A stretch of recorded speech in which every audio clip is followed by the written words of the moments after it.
Hey guys, it's Bill from Linden, Tennessee. So today I didn't do much for the drive unit or any of the stuff underneath because I need those new springs. I've ordered them, but that's just vital. I got to know where this thing sits um, before I can do anything else, before I can move forward. So there's still plenty to do around here. I showed you that little patch panel I made for the door, but I want to get a little bit of practice under my belt before I go doing something that is that visible. So I've got quite a bit of rot in this rear wheel well, and yeah, that I'm trying to deal with. So this piece, that's all new metal right there. Like I said, I got some 20 gauge off of Amazon, and this is just new metal here. This right here is some rust that I didn't even know was there, and yeah. So now, well, shoot, hold on. Okay, now what I'm doing is just making little patch panels to fill all these in. And the way you do that is you just get yourself some thick paper, like folder, like a filing cabinet, and you just like sort of start making just make little pieces and sort of put that in there and trim a little bit, and find out that you trim too much and add a little bit, just tape it on there, and kind of get it in the sort of general shape of what you want. If you need to trim something and you can't quite see it, just kind of reach back there with a, you can like put it on this side and then do like this, and then you get kind of a grubby little fingerprint. Or you can put it on this side and then just push on it really hard, and it'll leave an indentation on the back that you can just use as kind of a guide where to cut it. And it doesn't really matter because you're just going to kind of get it close.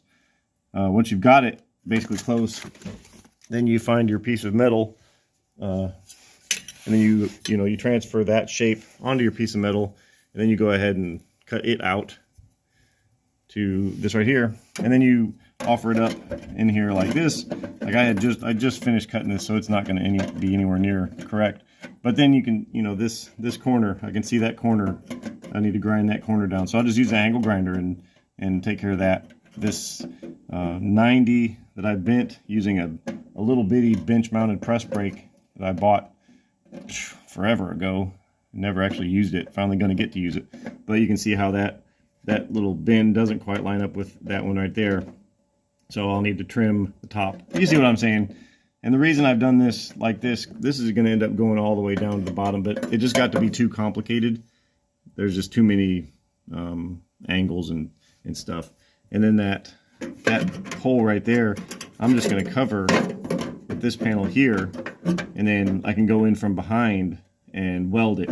So what was happening when I put this piece in there is I'd go to tack weld it, and it would just eat away at this really, really thin, rusty metal. And it was just, had nothing to weld against.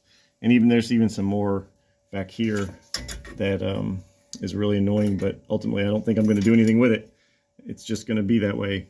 You can only do so much, and at some point you got to go, okay, this is never going to be seen, and, good enough is good enough. And these kind of welds here, I'm going to kind of simulate what they've got here, just lather on some bedliner on the inside of these wheel wells. And then so after I get these two pieces in there, then I'll go ahead and I'll be able to get in from this hole and kind of weld it on the inside just to get good contact there. And then I can make a little patch panel that goes on the outside, and it's going to have obviously a nice little sweeping bend in it, and that I will take all of my knowledge and experience gained from making these ones and put it forth onto this one. And if it can turn out okay, then I'll feel confident going over and tackling the door. If it doesn't turn out okay, then I'm going to go do the door anyway, because that's what's next. What else? All right, that is it for now. Not sure how much more I'm going to get done today. It's about 3 o'clock in the afternoon, and pretty soon here I'm going to need to clean up a little bit and go get something to eat. But if I do more later, I'll see you later. Alrighty, after a little bit of fiddling and everything, I got it in there pretty good. There's a decent sized gap on there, but it's going to be almost impossible to get a welder in there get that MIG welder in there anyway. And since it's going downhill, that tends to help you. As long as that metal on the truck is fairly solid, then I should be able to get in there all right. That little notch right there is because I thought I had this wrong badly, so I was going to use that notch to sort of slide over that seam right here, and then I was going to trace what the correct cut should have been, but then I just noticed that this part right here kind of bends in, so it was pushing this whole thing crooked. All I did was fix that. And you see there's kind of a little gap right there. Once I spot weld here, here, here, get it kind of tacked in solid, then I can just come in with a pair of pliers, pair of vice grips, and then just you know, squeeze that tight. What I may end up doing, I may drill a couple holes in that little tab there. That way I can do spot welds, and it will look, you know, because if you see this right here, this is a spot weld, a factory spot weld. So that's all they did was little spot welds. Now I don't have a spot welder, but you just drill a hole and then you fill in the hole, and you hope that the base metal is strong enough to support that. Just kind of be careful. So I think that's what I'll do. I'll go ahead and drill some, I don't know, 3/16 holes maybe, so, you know, 30-second less than that. I don't know. And then come in and weld all this in there, and I'll get back. I'll show you when I'm done. All right. So here's a really good example of what happens when the base metal isn't strong enough to support a weld. Up to this point, I've just been kind of closing my eyes and welding it, but now I'm going to have to put the hood on and basically just got to find some solid metal and build that up until you get it all back together. It's a mess, but some clever grinding should ought to clean that up a little bit. All right. And here's what it looks like after you get all the holes filled in. It looks like a disaster, but you know, that's how this works. So I'll do a little grinding and I'll show you in a minute. And there you go, ground down a little bit. It's not ground down perfectly flat or anything, but like I say, this is going to all be covered in with bedliner anyway, so that's perfectly acceptable. This bottom part is going to be kind of a challenge because this isn't exactly flat. You know, all this heat up here just kind of bent and warped this. So I spent a little bit of time hitting it with a hammer trying to get that as flat as I can.